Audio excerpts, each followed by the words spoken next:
everyone, it's Red Beard the Hippy, here doing an interview with Esper Winds, so we'll ask them a bunch of questions and see what their responses are. Alright, so where are you guys from, other than bumfuck Egypt? I'm from Goodland, Kansas, so about 15 minutes from the Colorado state line. These two are from Grainfield, so they're a little farther east, a little closer to Hayes. It's literally a village. Yeah. So yeah, Podunkville, and I think there's like one tree out by Goodland where it's like, oh, halfway point, there's the fucking tree. Yeah, pretty much. Anybody who's been out that way knows. We have a Walmart. We're cool. Oh yeah, you guys do. I've been there. Went to a metal show out there in like 03. Nice. At a hotel. So if people haven't seen you, what style of music do you guys play? We do hard rock, so all over the place. Yeah, everything from starting into some metal to some classic rock. Just kind of our original music's more modern hard rock though. So I also know with seeing you guys, I think 3 or 4 times, you guys do a very good blend between originals into covers, and you also have some of the covers that people normally aren't seeing at shows. Yeah, we like Black Betty's one of them. Yeah, because most of the time people are like, okay, we're doing Nirvana covers, or we're doing something more mainstream that people can think of. Black Betty right after Rage Against the Machine. Yeah. Yeah. We like doing, for covers, we like doing stuff where we love doing stuff that's recognizable, but not necessarily the same covers that everybody does, because you get tired of hearing the same thing that every band, so many bands do. Oh, yeah. All the same covers, and so we try to find stuff that's still recognizable that people enjoy, but not something that every other band is also doing. Most definitely. Well, then, I can't remember how to pronounce your name. Nevaeh.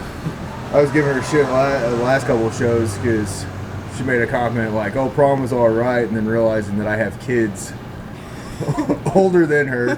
So I gave her the joke last night, like, how did you get your parents to let you do this? Did you, tell them you were going to study group and you'd be back Sunday? My parents are really cool about this. I'm super lucky. She's been playing with us since she was 15, and they've always been cool about getting her to shows and coming to shows. And my dad's dad was in a band, so my dad was really excited that I was also doing that. They're more country stuff. I think you probably might have heard of them. I don't know, Flatland Band around, but yeah, he's really excited that I was going to pursue music as well. So it was easy to get him on board. My mom's just generally supportive, so she was excited, but she was very worried, so I got a lot of lectures before I had to go to shows and stuff, but I got not to from go. A concerned parent. Then, okay, so obviously she's been playing since she was 15. How long have you guys been playing? Bo and I have been doing stuff together since we were 17. Yeah, around 16, 17. Yeah. Playing an orchestra together, and then Bo was like, hey, play electric bass. Yeah. Just roped him into our group. There's no one out here to play. Get over here. Yeah.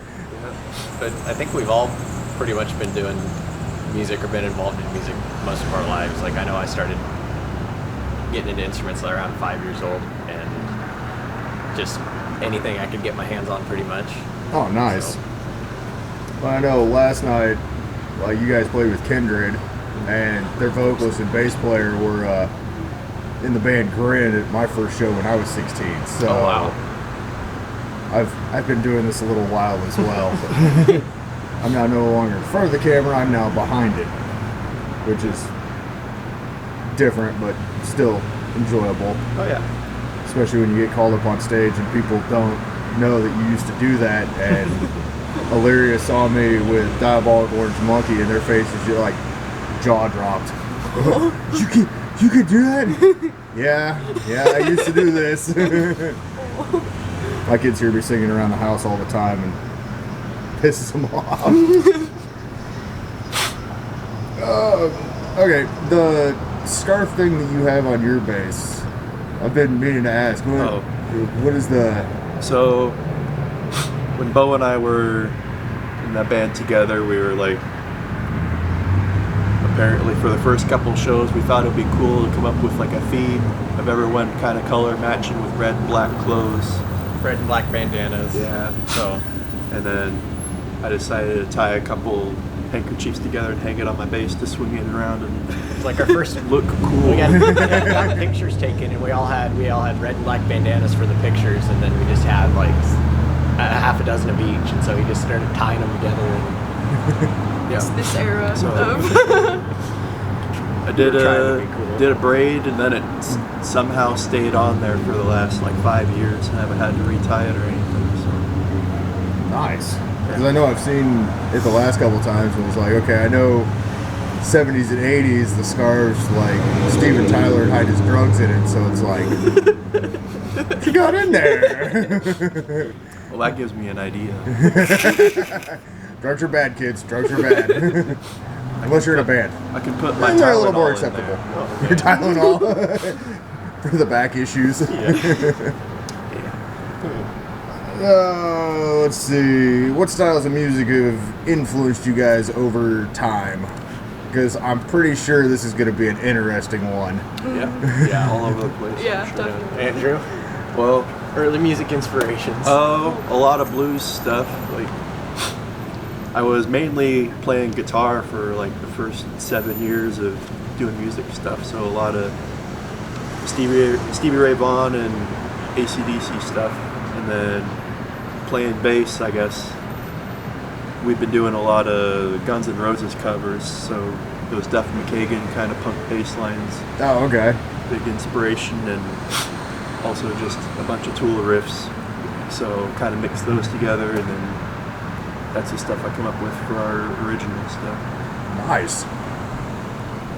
Oh man, my music inspiration draws from all sorts of stuff because when I was a kid, I was playing a lot of like 50s, like boogie music, like ragtime Oh. piano type stuff. Yeah. And so like I had music from the 40s and the 50s, and I mean everything from Jerry Lee Lewis to Billy Joel and that spectrum. And then like growing up with my dad, he was huge into like Billy Idol and music from the 80s, like just The Michael glam Jackson. rock era. Yeah, Poison. And my mom, she was more into the like the late end of the 80s and 90s, so that's where I got started in on Guns N' Roses and some of that. But then also growing up in western Kansas, the 90s country, you can't escape it. And Yeah. Yeah, because I think there's 3 stations out there, and all 3 are Yeah, all two are country, and one's religion. yeah, Oh. yeah. So I have a lot from that, and just kind of pull from that. There's still some country artists that I take some songwriting inspiration from. Gotten into some pop artists. When Sam Smith first started coming out with his stuff, his vocals, and it kind of was almost jazzier pop Yeah. music. Yeah, almost like soul type music. I really got into that. So yeah, I draw from all sorts of stuff. Rock, I'm obviously big into like the 70s stuff, like Andrew said, you know, Stevie Ray Vaughan, Angus Young from AC/DC, Ted Nugent. Really got into Before he Kiss lost lately. his mind. Yeah. Really gotten into Kiss lately. Like I'm still just, there's all sorts of, getting more into the 80s, but a lot of the classic blues rock type stuff is what I dig into. Hey, what music do you like? Well, my parents first Pop introduced country and Oh, rap country. 100%. No, my parents. So music has always been like a huge part of my life. Like my parents are very big into all different types of music. Like we have a huge collection of CDs and records in our basement. So, but I remember my dad introduced me to Disturbed and Marilyn Manson and Rob Zombie when I was about in first grade, and so I've loved harder music ever since then, which has been slowly getting heavier and heavier. Right now I'm mostly into some prog snob stuff. I like a lot of Opeth and like Dream Opeth's Theater. cool. Opeth is good, and then I got into Michael's first band before Opeth, Bloodbath, which is more like death metal Oh, kind of okay. thing. It was really cool, but yeah, I like a lot of Meshuggah nowadays.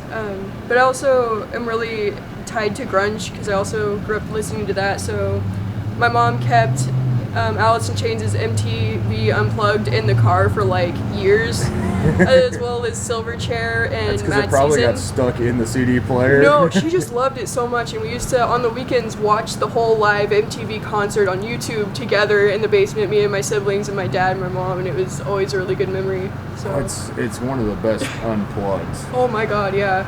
Except for the fact that you can tell He's gone. But okay, we're gonna set you on your stool. Don't fall off. screwing up Sludge Factory when he has the lyrics right in front of him.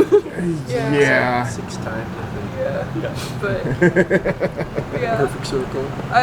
Dude, I love A Perfect Circle. But I also like some of the older 70s stuff. Like, I'm a really big Alice Cooper fan, thanks to my dad. I also like a lot of the obscure Pink Floyd songs, like The Gnome.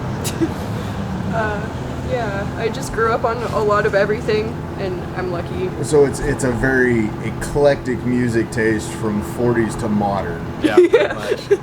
Yep. From jazz, blues, rock, metal, pop, punk, any hip hop in there. I mean, My mom I got to listen to a lot of Bone Thugs and Harmony. Yes! And Busta Rhymes, and I always liked Busta Rhymes as a kid. We used to burn CDs, so I'd have like freaking Slipknot and then Busta Rhymes on the burnt CDs.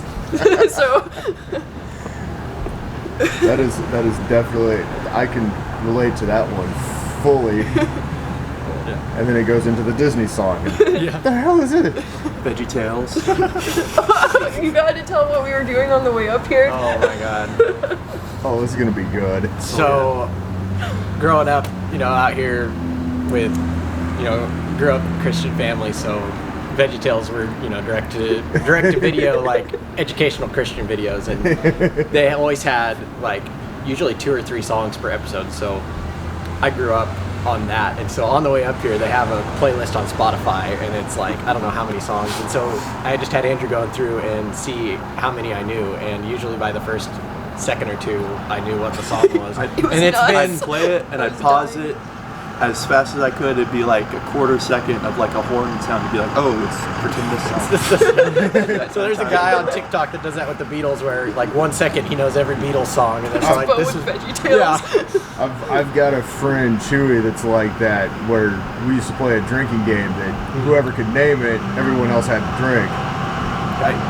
And it'd be like 1 to 3 seconds, and he's like, Slipknot, this, or it's like, all right, fine.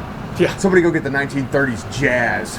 Play that. He's like naming that stuff too. We're just like, all right, we're done. We're gonna die of alcohol poisoning. There's a cover song. Just do a VeggieTales song. Oh my god, yeah. Hell yeah, They'll kick dude. us out. I would show up for it.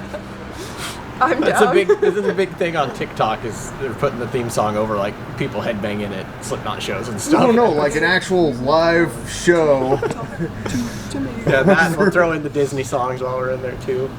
Well, I mean, if you're gonna cover something, like you guys said with the covers, it's easier to do something that people aren't doing. Just do a VeggieTales song just to throw everybody like, Yeah.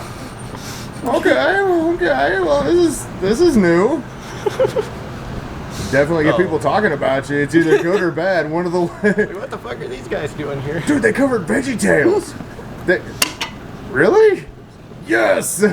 All press is good press, I guess. All press is good press. Unless you're Kanye. Yeah, he's going through it right now. Yeah, man. Oh, he's the new He needs some mental. help. Way to Yeah, he date the forgot to take interview. his pills, and suddenly Jews are evil. Okay, so now he's playing Mel Gibson. Right. At least, not saying it's the best excuse. At least Mel was drunk. Not saying that alcohol is the best excuse for it, or even an excuse in general, but at least he could use that in his favor, where it's like, I was drunk, I didn't mean it. Yeah. Because you can always backpedal with alcohol, where it's like, what about you? You on meds? No. You drinking? No. You on drugs? No. Oh, All right. just a piece of shit. Racist. Yeah. He's an alcoholic. This guy's an alcoholic racist, or.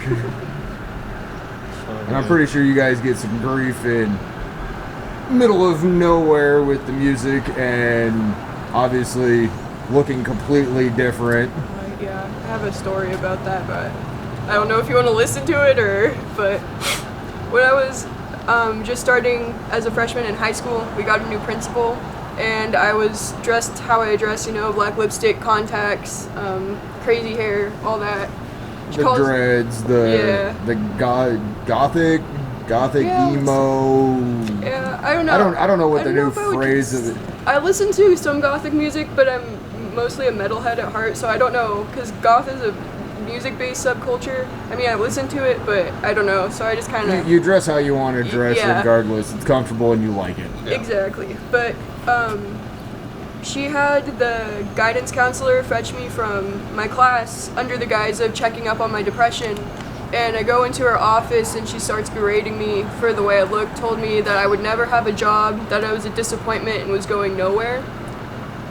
Just because of the way I looked. And at the time, like, I had a job. Like, how do you think I afford these $100 Scalera contacts and all this clothes? Like, it's expensive.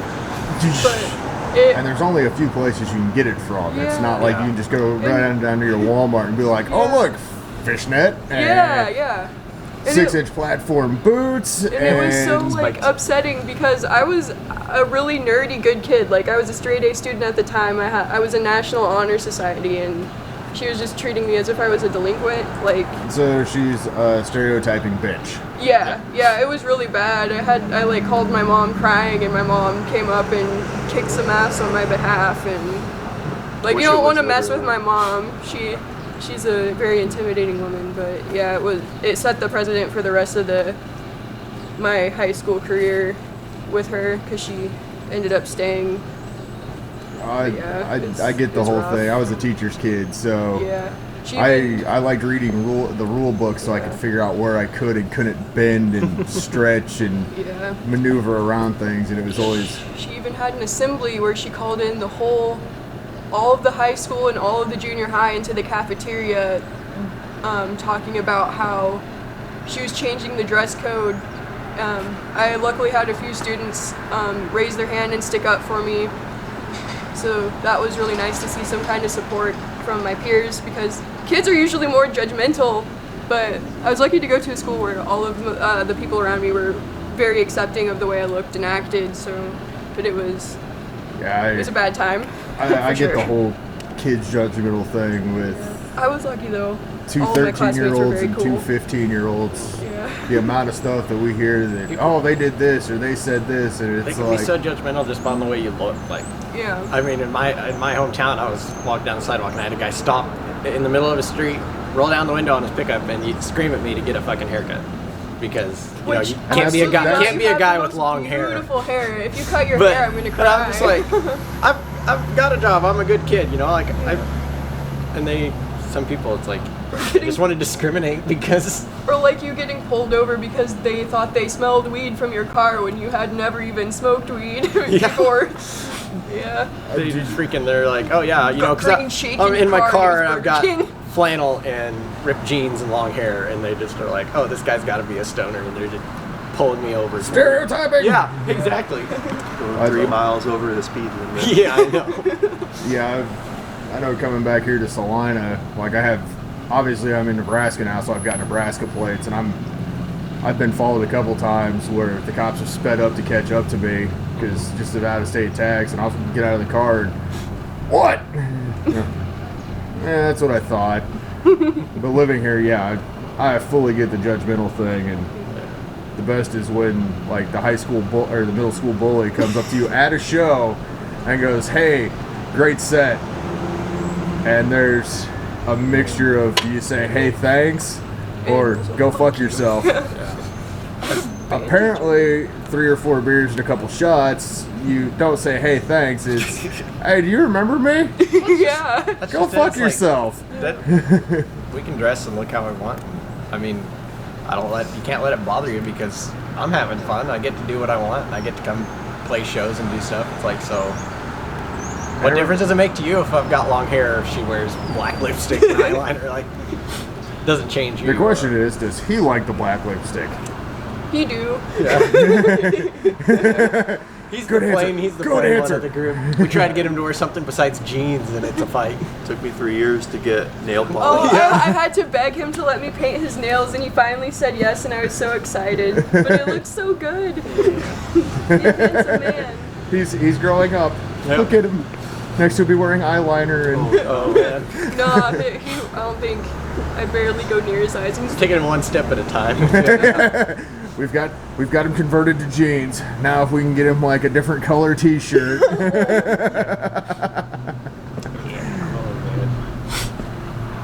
Alright, well I know you guys have more shows coming up and you guys are busy as hell. I'm always seeing shows.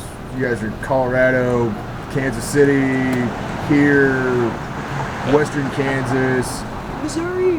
Yep. I'm so excited for that one. Yeah, Never been St. there. Joseph, Missouri in November. Be hitting Wichita in January, so just You kinda- guys done Wichita yet? We have not done Wichita yet, so that'll be the first time. Wichita, depending on who you're with, they've got a hell of a scene down there. Yeah, it'll be at John Barleycorn's, and we haven't. Ooh, haven't Barleycorn's is a haven't cool place. officially announced it, but yeah, I know. I told him I was like, John 5 played there like 3 years ago. We get to play a stage. I John saw, 5 was I've at, seen but- Iron Guts Kelly under odds against Dusty Grant Yep. down there at Barleycorns. So it's a cool it looks place. like a pretty tight spot. It's a fun place to go to. It's kind of more one of those like shotgun hallways Yeah. type things where the stage is on one end of the building and then everybody goes back. But it was a good time. Yeah. There's going to be no mosh pitting there. There's tables like everywhere. Yeah, well, we're looking forward to they're it. also attached to the floor. But yeah, there's like Matt down there. Is he the one you guys are with? I don't know if he's helping with this one because he does like ICT Live and everything. Yeah, he's there is a Dark Raven promotion. I'm not 100% certain. I just know the bands that I've been in contact with and some of the heads there. Oh, right on. But like I said, they said we're announcing the show this month, but I'm not sure if Matt's involved. I'd love to get on something with him because everything he does, I've seen, obviously following Ether and a lot of the bands from Wichita and everything. He does a great job of promoting bands. Oh yeah, Putting and shows on and I noticed everything. like Dark Raven. I think it's Dark Raven Productions. Mhm. They're starting to make a name for themselves down there too. For sure. Because that's the wife for the guy from Terrence Severance. Yeah. So she does a lot of stuff down there as well. But yeah, I've been wanting to get into Wichita for a while just because we want to branch out. Oh, definitely. Meet some new people, and this year has been great for that. Oh my We've god, yeah.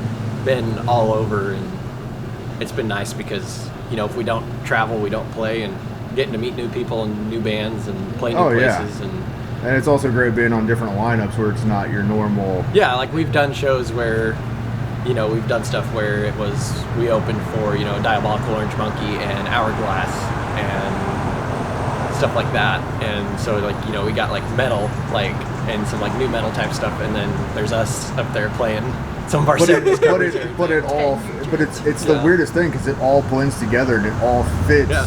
Or like last night, where we play our thing, and then you have Kindred doing like Oh, Kindred. Pantera. and Pantera Oh my and God. Alice in Chains, but then you have Oh, Illyria so doing good. their like Stoner rock. Yeah, like it's stoner amazing. grunge I rock love stuff. It, yeah. Vibing. like I love doing shows where you kind of have a blend, like something Yeah.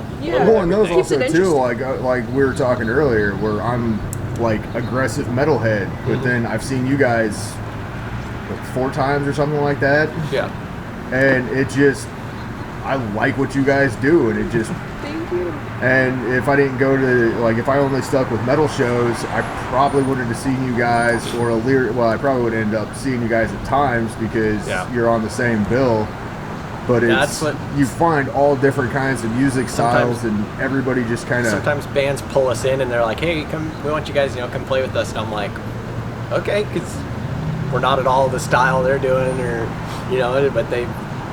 And I've invite us noticed more recently, like the styles, it doesn't quite, as long as you're all rock, then it seems to fit more Yeah. together. Like you're not gonna It's have. such a broad spectrum, the genre of rock. You go from like your kind of softer stuff to stuff like what Illyria and Starslinger and Tree Kitty do, and then you have like what Kindred was doing last night. Like you can kind of bring it all into one show because it all falls under the rock. And then you got Yeah, like the umbrella of Hourglass rock. that still Yeah. fits in there, and like Rise Again and Fractured, and then even like Dusty Grant's starting to get into the Doing a little heavier stuff. Some of his, yeah. Yeah. And just seeing all the different styles and it all blends and being able to go, hey, I'm going to that show. Why? Because I got 4 bands that I'm friends with on it, and there's 2 bands I haven't seen yet, so I'm going to go hit that show up, because if the other 2 bands are on this bill, they're not just going to pull in anybody who's like, hey, we're a jazz pop trio. Yeah. And that's what we try to try to support as much. Even if we aren't playing, we try to support as much as we can. Like, we played in Ogden this year, and then the same night, Diabolical Orange Monkey and Ether were playing in Hourglass. We're playing at Rosebuds in Junction City. And so once we got done playing, we packed up our stuff and we just went and hung out to see them. I was trying to make that show, but I had other stuff come up because I was. But I know, like, I wanted to go to. I've been wanting to hit some shows. It just hasn't worked out with work and stuff. But like, if there's a show and like, you know, it's like, oh, I know all the bands or know most of the bands. Like, I try to go if I can. Just gotta support the scene. And even if you don't know the bands, but it's only like 20 minutes away, you're like, it's a show. Yeah. Fuck it, let's go see who we can meet. Yeah. But like, you might find a new band that you never knew. The scene out here is so supportive. Like, Illyria, Star Slinger, Tree Kitty, Ether have done so much for us. Like, they've opened doors that we would have never been able to open by ourselves, and have just been so kind. So going out and trying to support them when we can is the least we can do. Like, I have so much appreciation for them. It can be almost impossible to get started if you don't know anyone. People. Yeah. Well, that's like even when I started back in 06, it was somewhere around 06, it was very clicky. Like, if you were a metal band, you played this place. If you were like the style of music you guys played Indian rock, and the bands, because it was the Blue Goat and Indian rock, and if you played the Blue Goat, you couldn't get up in Indian rock, and if you played Indian rock, you couldn't get in the Blue Goat, and it was, all the bands were trying to get each band in the other place, and there was a line in the sand drawn, and you couldn't get past it, and it sucked. Or if you went to Manhattan was very clicky out there, or Wichita, you had to know a guy who knew a guy to get in, and now it's like, hey, you're in a band? Want to come over here and do a show? Style of music you do. Cool, we got one in December 3rd if you guys can make it. Yeah. We think that you guys will fit well with them. And yeah, it's great seeing the support. And Illyria is a freaking promotional beast on Facebook. They pull people and get people into the music. Like, they put on such a good show though. Like, when Jeremy comes down into the crowd moshing along with guitar in hand, like, they make it an interactive experience with them, and it's really. They don't just cool get to up there and witness. play. They make it. They make feel it like experience, a and they make you feel like you know, like it's really cool.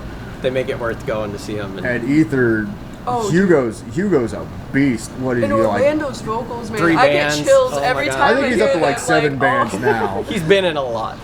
But yeah, he's been great, and we've worked with him, and he's been one that's been really good about getting us into some shows and kind of helping us get out there and do some stuff. And he's a promotional beast, and then, like, you know, Gunsmoke sessions down in Dodge City. that was so, I went to the first one, and I was a month after back surgery, and I wanted to know if I could do it again, and it was such a great time. Like, the way that they had that set up, that thing ran so smoothly. And we need some people doing some stuff like that. You know, like, Dodge City is not a huge town, but it's starting to pop. If he can get, you know, and he's pulling, and there's artists there, and he's pulling artists from Wichita and from, you know, Junction City area, like, putting on a music festival or something like that, like, I would never think to try that out here. Yeah, or in the smaller towns. The Gunsmoke session, there was good 200-300 people there. Yeah, that's awesome. Like, it was a hell of a turnout. Like, huge kudos to him so for cool. Yeah.